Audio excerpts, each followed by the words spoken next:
গত June Israel ও যুক্তরাষ্ট্রের মতো সাময়িক শক্তিধর ও প্রযুক্তি জয়েন্টের বিরুদ্ধে একাই যুদ্ধ করেছিল ইরান।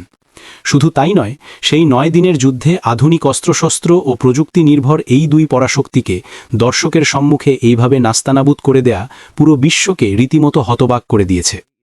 ইরান যেভাবে ইসরায়েল ও যুক্তরাষ্ট্রের সঙ্গে লড়াই চালিয়েছিল, যুদ্ধ থামলেও উত্তেজনা এখনও কমেনি।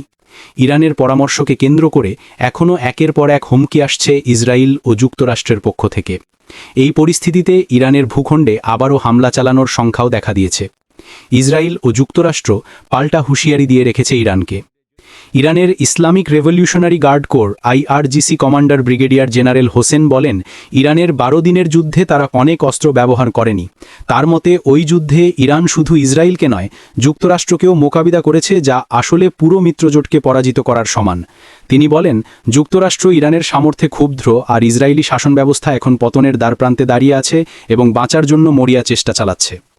গত 13 জুন হঠাৎ অঘোষিতভাবে ইরানে হামলা শুরু করে ইসরায়েল। 12 দিনের সেই লড়াইয়ে ইরানের অন্তত 1064 জন নিহত হন, যার মধ্যে ছিল সামরিক কর্মকর্তা, পারমাণবিক বিজ্ঞানী এবং সাধারণ মানুষও। এরপর যুক্তরাষ্ট্র যুদ্ধে যোগ দিয়ে ইরানের 3টি পারমাণবিক স্থাপনা বোমা হামলার শিকার করে।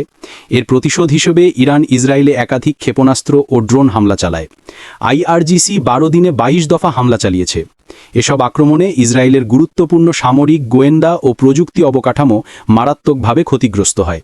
হামলার ভয়াবহতা এত বেশি ছিল যে শেষ পর্যন্ত ইসরায়েল যুদ্ধবিরতিতে যেতে বাধ্য হয়।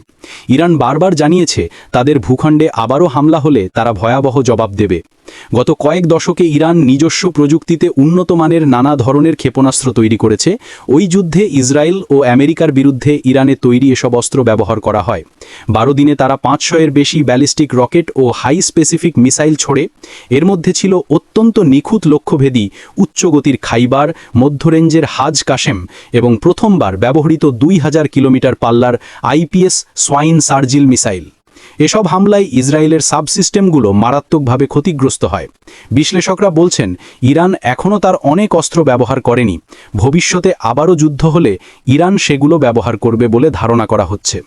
ইরানের পররাষ্ট্রমন্ত্রী আব্বাস বলেছেন আল জাজিরাকে দেওয়া সাক্ষাৎকারে, এখন ইরান আগের চেয়ে অনেক বেশি প্রস্তুত ও সক্ষম। তিনি আরও বলেন, যুদ্ধ ঠেকানোর একমাত্র উপায় হল যুদ্ধের জন্য প্রস্তুত থাকা।